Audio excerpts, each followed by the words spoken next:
There are moments in life you never expect to face twice. Watching Sarah, my ex-wife, walk toward me after 4 years was one of those moments. My name is Daniel. I'm 38, I work in IT, and after my marriage fell apart, I had to rebuild my entire life from scratch. Sarah hadn't left me with rage or betrayal. She left me with silence. A quiet, cold disconnection that slowly smothered everything that had once been between us. I remember it so clearly. One night she sat across from me at our kitchen table, her arms crossed, her eyes just empty, and she said, "I think we're done." There was no big argument. No tears, just the blunt, cold ending of a decade together. I let her go. Not because I didn't love her, but because you can't hold on to someone who has already emotionally checked out. The years after she left weren't easy, but they made me whole again. I moved into a small apartment downtown. I started spending my weekends hiking, rediscovering what peace actually felt like. I learned how to breathe again, without constantly waiting for someone else's approval or attention. And for the first time in a very long time, I actually liked the person I was becoming. So when Sarah walked into the coffee shop near my office one Thursday afternoon, it felt like a ghost stepping back into the world of the living. My heart didn't race, my chest didn't ache, but the memories, they started to stir. Late night drives, quiet mornings, pointless arguments that felt so world-ending then but seemed so meaningless now. She looked almost the same, just sharper, more polished, and strangely unsure of herself. When she finally saw me, her eyes softened. She gave me that half-nostalgic smile. "Daniel," she said. "I didn't expect to run into you." I just nodded. "Hi, Sarah." There was this heavy, loaded pause. The kind where two people are dancing around a history that hasn't fully faded away. Then she said it, her voice soft. "I've been thinking about us. About what we lost, and there it was. The moment I had once feared. Her return, hoping that I still felt something for her. But before I could even find the words to answer, everything shifted. A shadow moved across our table. I looked up. And I froze. It was Claire, Sarah's best friend. The woman who stood beside her during our marriage, who listened to all her secrets, who quietly watched everything fall apart from the sidelines. She stepped forward and leaned subtly against the counter, giving Sarah a faint, knowing smile. It wasn't mocking. It was a smile that said, "I know exactly why you're here, and so does he." Sarah stiffened instantly. For the first time, her confidence flickered.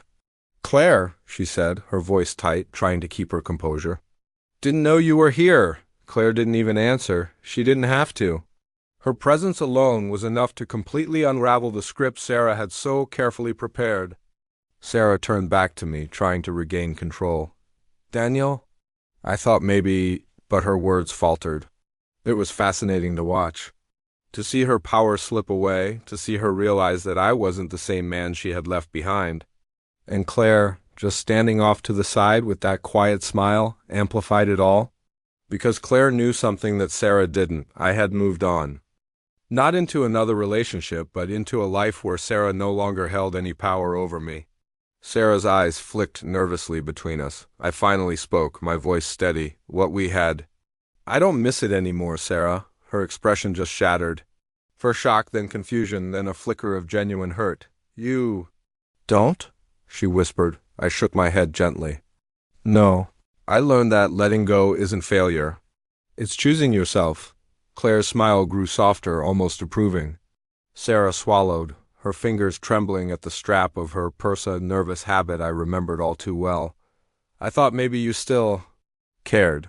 I took a slow sip of my coffee, letting the silence do the work that she once relied on me to fill. Then Claire stepped forward. Her voice was quiet but firm. "Sarah, he's not waiting for you anymore. Maybe it's time you stop waiting for him too." It was a gentle truth, but a devastating one. Sarah froze. Her confidence completely collapsed. She wasn't the one returning to reclaim something she'd lost. She was the one realizing she no longer had anything to reclaim. The cafe hummed around us, cups clinking, conversations drifting, but our small corner felt like it was suspended in a different world. Sarah looked at me one more time, her eyes glistening, not with tears, but with realization. Her voice was thin. "I guess I Misjudged, I nodded, not cruelly, not triumphantly, just honestly. You didn't misjudge, I said. You just expected me to stay where you left me. Her breath hitched. The old me, the man from 4 years ago, would have offered comfort, reassurance, maybe even a glimmer of hope. But the man sitting at that table now understood something far more important. Closure doesn't come from going back. It comes from outgrowing what once broke you. Sarah's shoulders sagged. She gave Claire a small, defeated glance, then slowly turned and walked toward the exit. The moment she pushed open the door, a soft breeze swept into the cafe and she was gone. Claire remained for a moment longer. She gave me a final look, warm and approving. A look that said, "You did the right thing." I nodded gratefully and she walked out too, smiling, calm, leaving behind nothing but clarity. I sat there for another long moment, finishing the last sip of my coffee. There was no anger, no ache, just peace. I stepped outside into the late afternoon light. The world felt open again, alive, bright, and unburdened.